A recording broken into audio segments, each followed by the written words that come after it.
कई बार जब आप इतिहास से बात करने की कोशिश करते हैं तो पहला सवाल आपको फ्रेम करना होता है। ऐसा कई बार होता है और ये मौका मिलता हो तब जब आप हिंदुस्तान के इतिहास के एक ऐसे पन्ने को जिसको आज तक लोग पढ़ नहीं पाए या जिस पर आज भी नई नई इबारतें लिखी जा रही हैं। एक रियासत के युवराज, रीजेंट के बाद सदर रियासत, फिर गवर्नर, वहाँ से केंद्रीय राजनीति में मंत्री, केंद्रीय मंत्री, इंपॉर्टेंट पोर्टफोलियो, और फिर अमेरिका जैसे देश में राजदूत बनकर, और फिर वापसी। इतनी लंबी, इतनी कहानियों के बाद जब आप उस व्यक्तित्व से बात करते हैं तो लगता है कि जैसे एक ऐसा फलक है जिसमें आप एक युवराज से बात करना चाहते हैं, या आप एक ऐसे राजनेता से बात करना चाहते हैं, या फिर एक हिंदू धर्म के मनीषी के तौर पर वेदांग उपनिषद के अध्ययनरत एक जो हमेशा अपने आप को कहते हैं कि वो इसके छात्र हैं, उनसे बात करेंगे। लेकिन फिर भी हम लोगों को सवाल जवाब करने हैं। आज हम मिल रहे हैं करण सिंह जी से। डॉक्टर साहब, आपका बहुत बहुत स्वागत है, आप इस प्रोग्राम में शामिल हुए। डॉक्टर साहब, मेरा सबसे पहला सवाल यही है, क्योंकि मैं फिर कह रहा हूँ कि आपसे अगर मैं आज जम्मू कश्मीर रियासत की बात करते हैं, वो रियासत जिसको हम लोग कहते हैं कि सबसे ऊंचा हमारा मुकुट भी है, हिंदुस्तान का मुकुट भी है, और आपने कहा कि आप बहुत उसको मतलब श्लोक को बहुत उच्चारित करते हैं, एकम सत्य विप्रा बहुधा वदंती, ऋग्वेद की उसके साथ आप करते हैं। लेकिन आपको लगता है कि सच क्या है आज भी जम्मू कश्मीर का भारत के साथ रिश्ते को आप कैसे देखते हैं? देखिए, भारतवर्ष के साथ रिश्ता जो है वो 47 से आरंभ हुआ। वैसे तो एक प्रकार से तो हज़ारों साल से था। कश्मीर एक बहुत प्रसिद्ध, हमारा राज्य नहीं बना हुआ था डोगरा राज्य, लेकिन कश्मीर तो बड़ा प्रसिद्ध था। नमस्ते शारदे देवी काश्मीर पूर्ववासिनी, तो कश्मीर की तो बड़ी पुराना इतिहास है।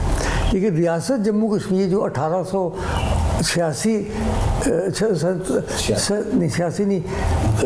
46 से आरंभ हुई, तो उसमें उसका रिश्ता जो है भी रहा अंग्रेज़ों के, क्योंकि अंग्रेज़ी राज्य था, अंग्रेज़ों के साथ रिश्ता रहा।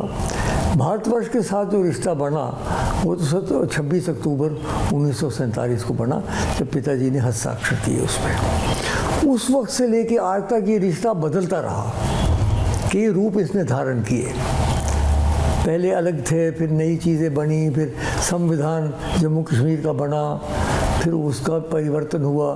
करते करते करते करते कई आपस में संबंध भी हुए, एग्रीमेंट्स हुए, और फिर अंत में जाके अब 5 अगस्त 2019 में इन्होंने एक इसका बड़ा महत्वपूर्ण वो कर दिया। हालांकि जम्मू कश्मीर अब भी हैं दोनों इकट्ठे, लेकिन जो हम मुकुट मानते थे, भारतवर्ष का मुकुट है, अब तो हम हिमाचल और हरियाणा से भी छोटे हो गए, यूनियन टेरिटरी हो गए। आपकी बात किसी को पसंद नहीं आई जी, आपकी ये बात मुझे कई बार दिखी कि आप उस बात को रिकॉल करते हैं। लेकिन डोगराओं का रिश्ता जम्मू कश्मीर रियासत 1846 से पहले, जी 1846 से पहले, उससे पहले भी आप लोगों का जम्मू कश्मीर के साथ, वैली के साथ कोई रिश्ता रहा? ये पहला रिश्ता है। और वो उससे 1840 से लेकर आज तक, मतलब जब तक आपने वहाँ सदर रियासत के तौर पर संभाला, मैं वैली की बात कर रहा हूँ, क्योंकि जम्मू में आपने लगातार जीत हासिल की, लोकसभा जीती आपने, सार्वजनिक जीत, लेकिन फिर कई बार वैली में गए आप, चरारे शरीफ पे भी गए आप, कई बार वापसी में गए, मुए मुकद्दस पे आपका बड़ा, उसमें जब आप पहुँचे लोगों ने, और उसके बाद बड़ा संयोग है कि अगले दिन वो मिल गया जी, आप आ गए। लेकिन आपको लगता है कि फिर एक रिश्ता घाटी के साथ उस तरह का रह नहीं पाया, मतलब जिसको हम कहें, उसके पीछे कारण क्या है?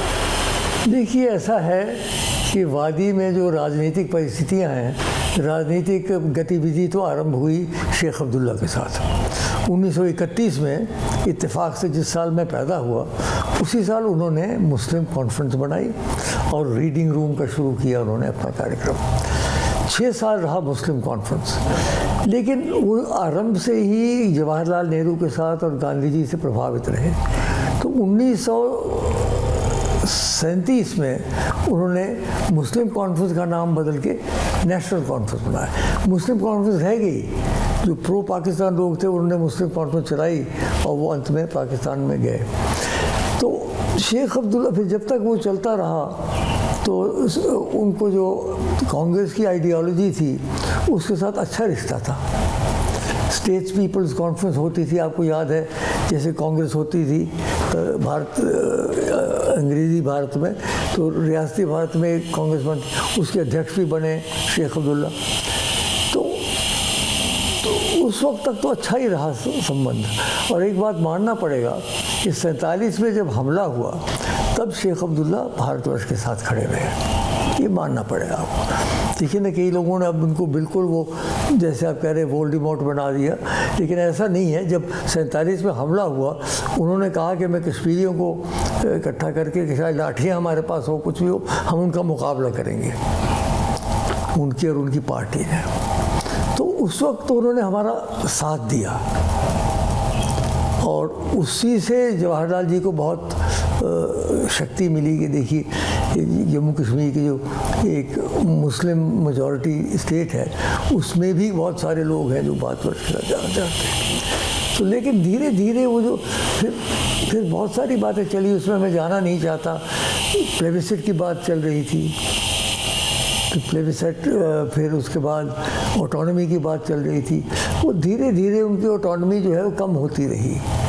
तो जितनी वो कम होती रही उतना ही उनका रुख जो है बदलता रहा। एक जम्मू कश्मीर रियासत के सदर के तौर पर, और चूंकि वो आपके पास विरासत में थी, उसके आप युवराज भी रहे हैं, लेकिन एक इतने बड़े हिंदुस्तान जिसमें 507 रियासतों से ज़्यादा, 540 रियासतों से ज़्यादा ने विलय हुए, आपके साथ तो एक्सेशन का हुआ, वो नहीं हुआ, लेकिन आपको लगता है कि उस वक्त एक अलग स्टेट के तौर पर जो बातचीत की गई कि आपको विशेषाधिकार दिए जाएंगे, जिनको लेकर अगर हम आज की पीढ़ी पर बात करें, आपने तो नेहरू की पीढ़ी से शुरू किया, लेकिन हम आज जब 75 साल अमृत महोत्सव मना रहे हैं तो देश का आइडिया एकदम अलग दिखाई देता है। वो कहता है कि कश्मीर को जिस तरह की विशेष रियायतें दी गई, जिस तरह की उनको स्पेशल स्टेटस दिए गए, उसके बावजूद वहाँ हिंदुस्तान को लेकर जिस तरह का एक आतंकी माहौल बना, सेपरेटिज्म बना, उसके पीछे कारण क्या है? क्योंकि ये बहुत बड़ा कन्फ्लिक्ट है। आपने नेहरू जी के साथ और आपके जैसा, मतलब आपने चूंकि बहुत विरोधों को साधा भी है, क्योंकि पंडित नेहरू जी आपके मेंटोर रहे, जैसा आप अक्सर बोलते हैं, बहुत ही आपको लाइक भी करते थे। वही पंडित नेहरू शेख अब्दुल्ला के बहुत करीबी रहे, बहुत ही उनको लाइक करते रहे, और कई फैसले ये कहते हैं आजकल लोग कि उनके प्रभाव में लिए गए जिनका आज तक हिंदुस्तान को नुकसान उठाना पड़ा। एक तो ये समझने की बात है कि क्यों जम्मू कश्मीर से अलग बातें की गई, क्योंकि हमला हो चुका, लड़ाई चल रही थी, युद्ध चल रहा, इसलिए विशेष परिस्थितियां थी जम्मू कश्मीर, और किसी राज्य में ऐसी परिस्थितियां नहीं थी। हैदराबाद में कुछ हुआ, वहाँ तो पुलिस एक्शन करना पड़ा, बात खत्म हुई, लेकिन यहाँ युद्ध चल रहा था, इसलिए युद्ध के दौरान और फिर यूनाइटेड नेशन में चला गया था। वो मुझे लगता है कि वो जो यूनाइटेड नेशन में ले जाना, वो लॉर्ड माउंटबैटन के कारण पंडित जी ले गए। वो अगर नहीं लेते तो अच्छा था, क्योंकि उन्होंने समझा कि बड़ा साफ है, उन्होंने हमला किया, यूनाइटेड नेशन कहेगा कि हमला वापस कर दो। तो ये नहीं वो समझ रहे थे। एक दफ़ा यूनाइटेड नेशन में चले गए तो वहाँ जो मखमसे हैं, वहाँ जो सारी इंट्रीगें हैं, वहाँ जो चक्रव्यूह हैं, उसमें फंस गए। तो हम चले गए वहाँ, माउंटबैटन के कहने पे मुझे लगता है वो गए। अब वहाँ भी चल रही थी डिबेट, युद्ध भी चल रहा था, इसीलिए स्पेशल पोजीशन करना पड़ी जम्मू। एक ये समझने की बात है, क्यों लोग कहते क्यों अलग किए थे, कारण, और किसी रियासत में ऐसी परिस्थिति नहीं।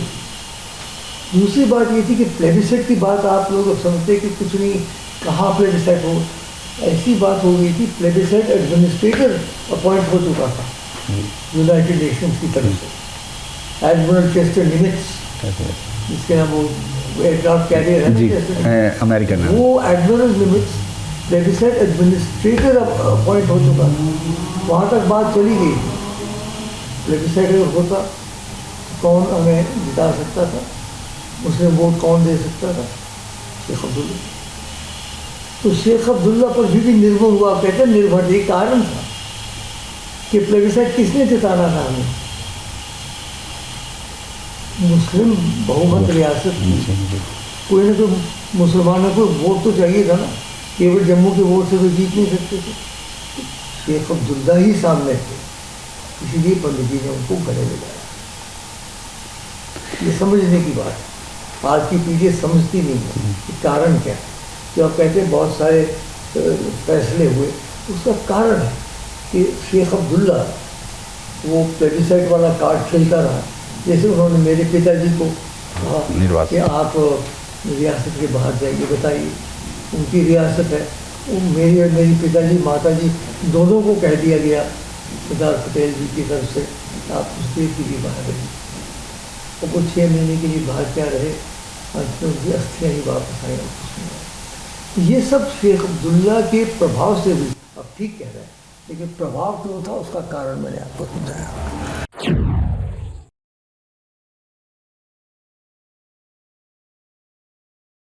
अच्छा, एक और बात है, चूंकि आपका व्यक्तित्व बहुत सौम्य रहा और आपने इतने समय तक नहीं कहा, लेकिन मैं आज इसलिए आपसे पूछ रहा हूं, आप 92 के हैं और आपकी पीढ़ी के बाद हमको ये सवाल पहले बताने वाला कोई नहीं रहेगा, इसलिए मैं नहीं कहता कि आज आप पर आपको जवाब देना है। लेकिन मेरी एक इर्जा है कि आप ये पीछे मुड़ के एक बार देखना पड़ेगा कि जब वो हट सकता था बाद में, तो उसको कभी प्रयास नहीं किया। और क्या आपको लगता है कि जो कम्युनल पॉलिटिक्स है उसमें कभी इन्वॉल्व हुए शेख अब्दुल्ला? नहीं, हट सकता था की बात ये है कि उसको क्यों हटाए कोई? तो उनको प्लेबिसाइट जब नहीं हुआ तो उसके इवज में बताया गया कि हम आपको ऑटोनॉमी देंगे।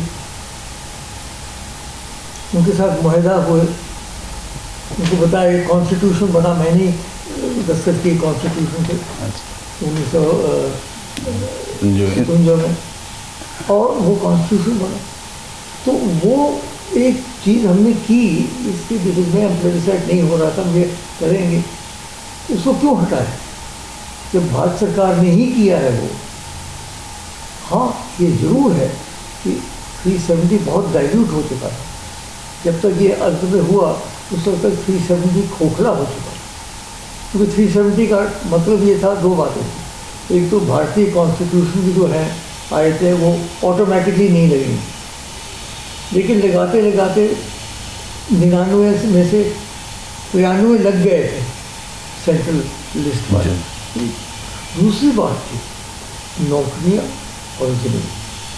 पिताजी ने 1929 में इसलिए कानून लाया था, अगर नौकरियाँ खुल जाती तो सब बंगाली ले लेते, वही पढ़े लिखे, हमारे लोगों को मौका नहीं मिलता। और अगर ज़मीन खोल देते तो पंजाबी सब खरीद लेते, उनके पास जाते। तो अपने लोगों की रक्षा के लिए उन्होंने नौकरियां और ज़मीन सुरक्षित रखी। ये था 35A, जिसके ऊपर लोग कहते हैं बड़ा भारी अभिशाप है। अभिशाप नहीं था ये किसी कारण किया गया। अगर हम समझें कारण क्या है तो तब बात समझ में आती। इसलिए 370 था ऑटोनॉमी की गारंटी, और 35A था ज़मीन और नौकरियों की गारंटी। मेरा सवाल वही था कि क्या कम्युनल पॉलिटिक्स भी शेख अब्दुल्ला की राजनीति में मिक्स थी? कम्युनल पॉलिटिक्स तो जम्मू कश्मीर सारी मुस्लिम मेजॉरिटी थी। ये तो आश्चर्य समझिए आप कि सारा देश आपने बंटवारा करवा दिया धर्म के नाम पे, लेकिन जम्मू कश्मीर में लोग फिर कुछ खड़े रहे नहीं। तो कोई कहता अच्छा ठीक है, जब वो सब गया तो जम्मू कश्मीर मुसलमान रियासत से जाने चाहिए पाकिस्तान। कह तो सकते थे ना, अब तो कहते नहीं कहते नहीं। क्यों नहीं कह सकते? जब आपने बंगाल का बंटवारा कर दिया, जब आपने पंजाब का बंटवारा कर दिया, तो जम्मू कश्मीर, इसलिए वहाँ मुस्लिम कॉन्फ्रेंस रही। और जैसे मैंने बताया कम्युनल जो आप कह रहे हैं, मुस्लिम जो सेंटिमेंट्स हैं वो धीरे धीरे चूंकि ऑटोनॉमी कम होती रही, उनको लगता था शायद हमें ऑटोनॉमी मिलेगी। जब ऑटोनॉमी, और इसमें कोई शक नहीं कि पाकिस्तान की तरफ से जो आतंकवादी थे, अतिवादी थे, वो उनको तो मिलता रहा प्रोत्साहन। तो वहाँ तो जब कम्युनल पॉलिटिक्स रहेगी धीरे धीरे। शेख अब्दुल्ला का जहाँ तक प्रश्न स्वयं है, वो तो पहले तो बिल्कुल कांग्रेस की विचारधारा के साथ, लेकिन जैसे जैसे परिस्थितियां बदलती रही वैसे वैसे उनका भी कुछ रुख बदलता रहा, क्योंकि उनको वो मैस लीडर से वो जानते थे मैं लोगों को कैसे साथ रखूं, वो भी थोड़ा बहुत अपना रुख उन्होंने बदल दिया।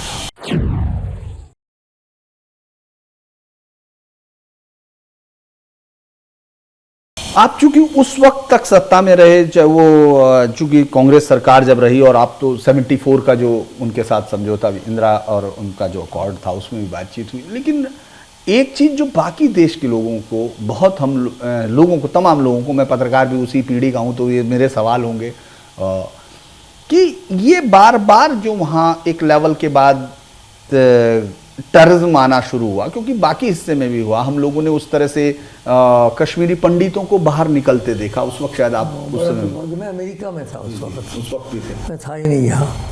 वो निकलने तक की परिस्थिति कैसे पहुंच गई? वो बहुत दुर्भाग्य रहा। उस वक्त ऐसी भयंकर परिस्थिति थी, टेररिस्ट आ गए थे, पाकिस्तान की तरफ से बहुत सारे लोग आ गए थे, और ऐसा भयंकर वातावरण बन गया था कि जितने कश्मीरी पंडित थे, और कश्मीरी पंडित इतनी योग्य कम्युनिटी है, पढ़े लिखे हैं, निपुण हैं, सारे के सारे वहाँ से निकल गए। वो बहुत बुरी बात हुई, और आज तक वो बाहर हैं। बहुत कोशिशें की गई वापस ले जाने के लिए नहीं थी।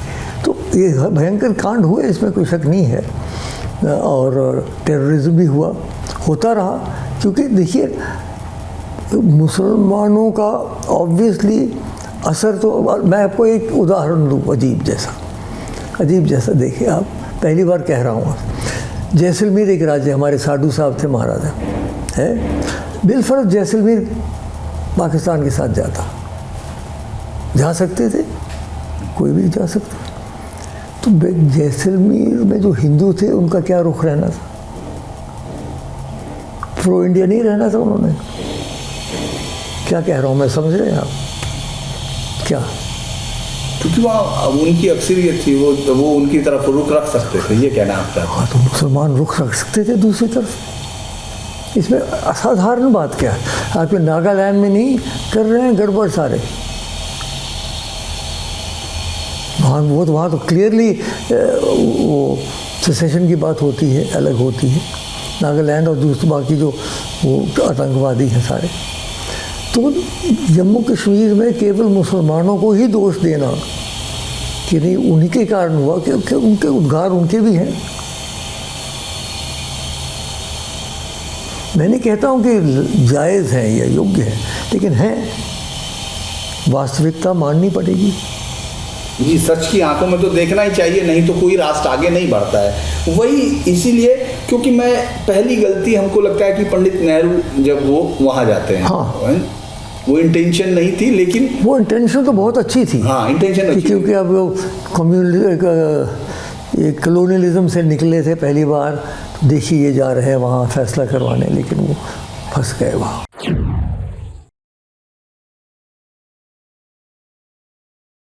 फिर आप जब 71 की बात करते हैं, जब वो शिमला तक आ गए, जो सबसे बड़ी कामयाबी इस देश की, दुनिया के किसी देश में 96,000 मंदिर में था। जी, मैं यही पूछ रहा हूँ, लेकिन आपके होते हुए वो बिना कोई हम रियायत हासिल किए हुए उनको जाने देते हैं, ये क्या कारण? हाँ, उसमें देखिए ना, ऐसा है कि मुझे नहीं ले गई इंदिरा जी शिमला, मैं भी कैबिनेट में था।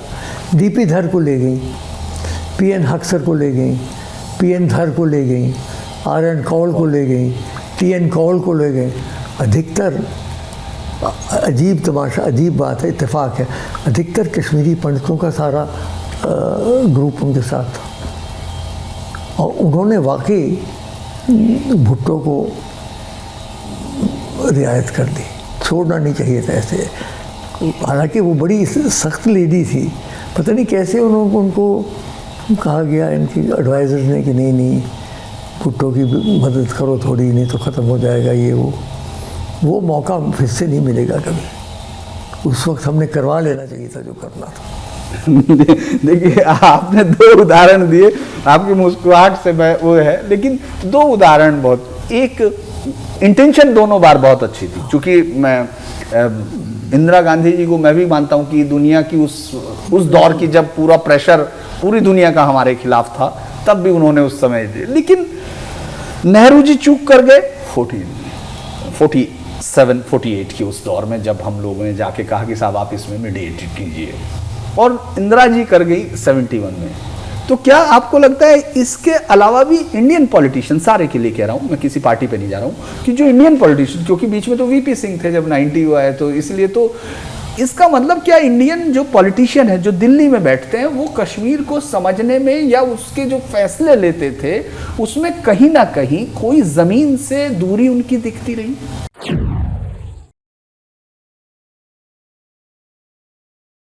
तो लोग बहुत सारे एजेंसी थी, आपने रोवा है और ये आईबी वगैरह है, लेकिन उनको पूरी जानकारी शायद कभी मिलती नहीं थी, और अपना वो जो विचार बनाते थे उनमें आइडियोलॉजिकल चीज़ें भी रहती थी उनकी।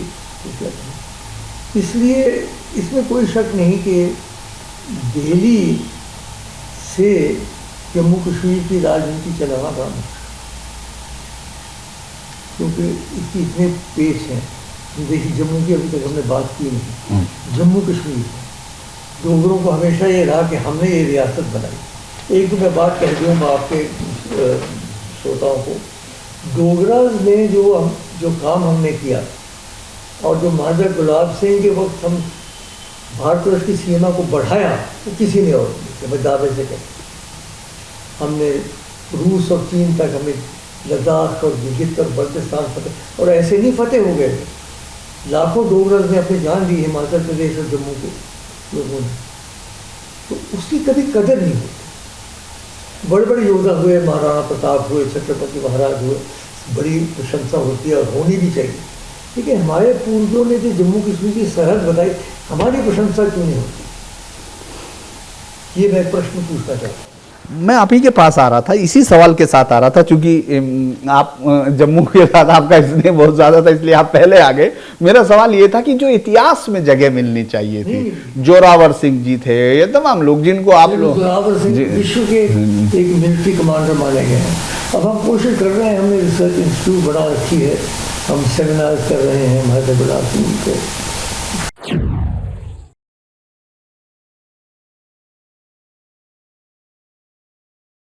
आपकी तो मतलब जो शायरी पे, सब पे आपसे क्या मैं किसी एक पे पूछूं, लेकिन वो चीज़ आपको फील हुई जब आप सत्तारूढ़ पार्टी में भी रहे कि आपसे कश्मीर को आपसे नहीं पूछा गया, उसके लिए उनको ये बात फील हुई? आपने कभी कहा ये बात की तो उन लोगों से? कहना क्या था किसी को, वो नहीं, मुझे नहीं उन्होंने इन्वॉल्व किया। यानी सोनिया जी और डॉक्टर मनमोहन सिंह 40-50 बार जम्मू कश्मीर गए होंगे, क्योंकि सोनिया जी का प्लेन था नहीं, मनमोहन सिंह जी के साथ ही जाते थे। मुझे कभी नहीं ले गए, एक बार भी नहीं। तो मेरी अपनी विचारधारा है, मैं स्वतंत्र विचारक हूँ। मतलब स्वतंत्र विचारकों से लोग झेपते हैं।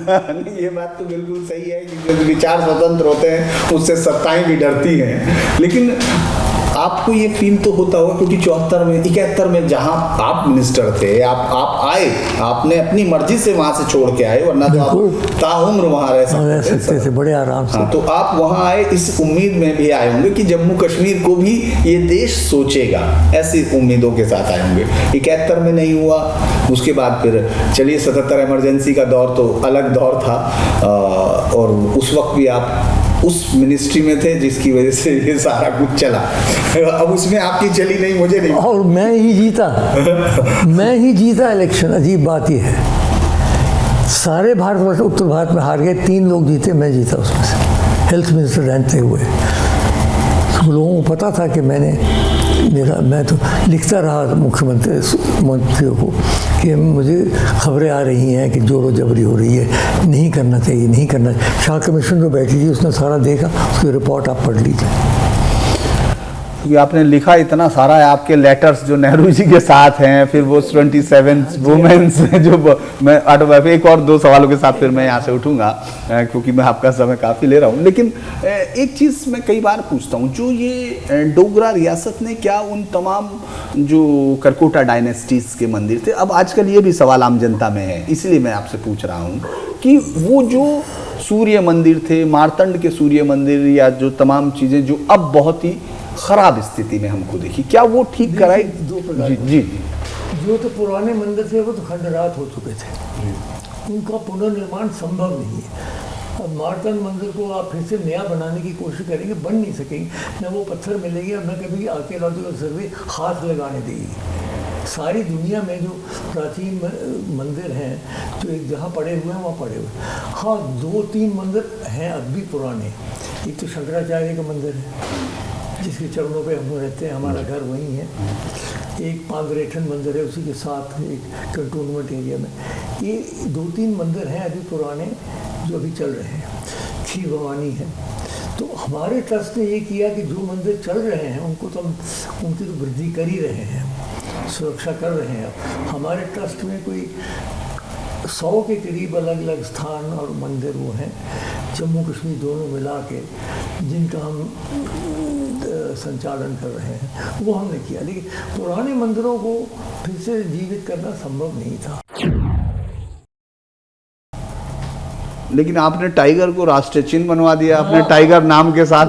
और हाँ, मैं यही कह रहा कि आपने राष्ट्रीय पशु बनवा दिया, अपना उपनाम आपने सोचा कि टाइगर जो है उनको एक टाइगर रखना चाहिए। आप मुड़ के अभी देखते हैं, आपको लगता है कि अब कश्मीर का जो इंटीग्रेशन प्रोसेस है वो एक और वर्ड था कि क्या कश्मीरियत में कभी डोगरा शामिल हुए या कश्मीरियत नहीं हुए? कश्मीरियत शब्द में डोगराओं का कोई रिश्ता नहीं था। ये तो कारण था कि जब उन्होंने क्विट कश्मीर का प्रोग्राम किया कि डोगरे निकल जाएं, मारधाती निकल जाए, तब तो और भी शगाफ बढ़ता रहा। तो ऐसी परिस्थिति है जो 2019 के बाद हुआ। अभी उसका असर जो है कुछ 2-4 वर्ष के बाद पता चलेगा। जो कहते हैं कि बहुत सारी तरक्की हो रही है, बहुत सारे कार्यक्रम हो रहे हैं, तो वहाँ जाके पूछो, कहते हैं कुछ भी नहीं हो रहा। लगता है कि देर लगेगी, क्योंकि ये एकदम कोई मंत्र तो है नहीं ना सेंटर के पास है, मंत्र पढ़ के तो नई चीज़ें बन जाए। लेकिन वो कोशिश तो कर रहे हैं, और राज्यपाल महोदय तो रोज़ ही ऐलान करते हैं नए नए कार्यक्रमों का। और वो कार्यक्रम जब चलेंगे तब हम देखेंगे। लेकिन इतनी देर में ये है कि राजनीतिक गतिविधि आरंभ होनी चाहिए। तो अब बिल्कुल बंद है ना, स्थगित है 3 साल से। वो कैसे आरंभ होगी? चुनाव से ही तो राजनीति चलती है। तो चुनाव डिलिमिटेशन तो हो गया है, जो भी हो। अब चुनाव की घोषणा हो जाएगी, पार्टी करना शुरू कर देंगे, अपनी राजनीतिक गतिविधियाँ शुरू हो जाएंगी। परिसीमन से खुश हैं आप? परिसीमन ठीक हुआ आपको लगता है कि किससे? जो अभी डिलिमिटेशन हुआ, परिसीमन जो है, उसमें हम खुशी और नाराजगी की बात नहीं है। कुछ बातें तो अच्छी हुई हैं उसमें, जैसे शेड्यूल ट्राइब के पास कोई, हमारे बुजुर्गों को कोई टिकट नहीं देते थे। अब तो क्योंकि शेड्यूल ट्राइब है तो कॉन्स्टिट्यूशन में देना ही पड़ा 1%, 9 सीटें उनको मिली, जो पहले बिल्कुल एक भी नहीं थी। तो वो तो अच्छा हुआ। कुछ उन्होंने थोड़ा सा हिस्सा जम्मू का लगा के अनंतनाग के साथ मिला दिया, वो मुझे पूरा अच्छा नहीं लगा। लेकिन कमोबेश जो हो गया सो हो गया। अब उसकी चुनाव तो हो देखते हैं। एक आखिरी सवाल के तौर पे, आप अपने आप को इन तमाम चीज़ों से अलग रख के विदेह की तरह अगर आप देखते हैं तो आपको क्या लगता है कश्मीर की ये जर्नी, जो जम्मू एंड कश्मीर, मैं बार बार कश्मीर बोल रहा हूँ, मैं आपकी बात से मुझे ये सबक लेना चाहिए कि जम्मू कश्मीर की इस यात्रा को आप जो पिछले 47 के बाद की देखते हैं, तो उसको कैसे, मतलब अगर आप सम अप करना चाहेंगे कि उसके ऊपर तो महाकाव्य लिखा जा सकता है कि उसमें उतार चढ़ाव भी हुए हैं, उसमें गलतियाँ भी हुई हैं, अच्छी बातें भी हुई हैं, बहादुरी भी हुई है। करगिल को देखिए कैसे फिर से फतह किया, कितनी बड़ी कुर्बानियाँ देनी पड़ी, और लेकिन तबाही भी बहुत हुई।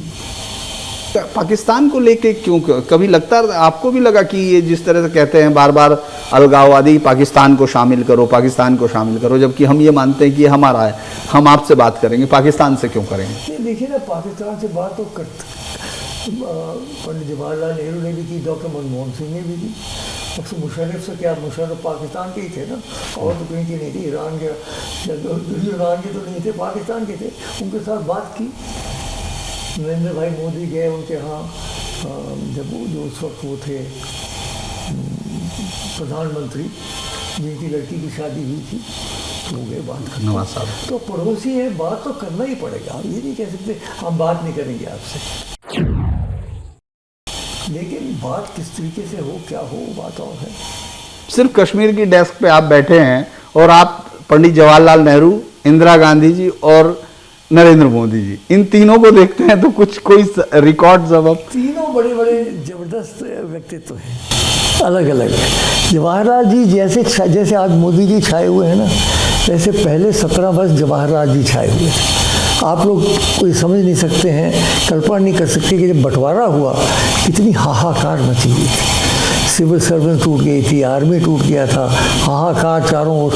उस समय जवाहरलाल जी और वल्लभ भाई पटेल जो गृह मंत्री, उन दोनों ने मिलके अगर नहीं संभाली होती ना भारतवर्ष की कश्ती, तो चर्चिल वाली बात हो जानी थी कि हमारे जाने के बाद इसके 20 टुकड़े हो जाएंगे। उन्होंने संभाला और वो सारा दृश्य मैंने देखा। सरदार पटेल की भी बड़ी कृपा थी मेरे पे, उनके यहाँ भी मैं रहा, उन्होंने बुलाया मुझे देहरादून गेस्ट हाउस पर, जब बीमार थे 14 दिन रहा मैं वहाँ। तो बहुत अजीब कहानियाँ। और ये तीनों व्यक्तित्व जिनका आपने किया, जवाहरलाल जी का अपना व्यक्तित्व छाए हुए थे, नायाब आदमी थे। हमारी पीढ़ी जो है वो तो उन्हीं से प्रभावित थी, क्योंकि हमने डिस्कवरी ऑफ इंडिया ऑटोबायोग्राफी इत्यादि पढ़ी थी। गलतियाँ की होंगी, सब करते, कोई बिना गलती के आदमी नहीं होता।